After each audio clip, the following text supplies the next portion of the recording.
এটা শুনছেন না সবাই? আদালত, যেখানে ন্যায় বিচার হবে, সুশাসন হবে। কিন্তু ভাগ্যের কি নির্মম পরিহাস, ওখান থেকে মিথ্যা সাক্ষী দিয়ে মনমতো রায় দিয়ে দেয়া হয়। এগুলোর পরিবর্তন হওয়ার দরকার আছে না নাই?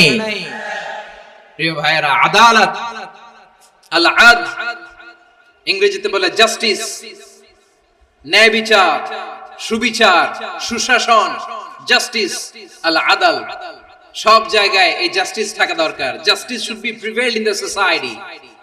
The mission of all prophet was to uphold the justice. সব নবীর মিশন ছিল এই জাস্টিসকে, আদালকে, সুশাসন আর সুবিচারকে নিশ্চিত করা। পড়েন সুবহানাল্লাহ। And the core message of every divine scripture was to uphold justice. পৃথিবীর সব আসমানি কিতাবের মূল শিক্ষা ছিল এই জাস্টিসকে সমাজে এনশিওর করা, সুবিচার, সুশাসনকে এনশিওর করা।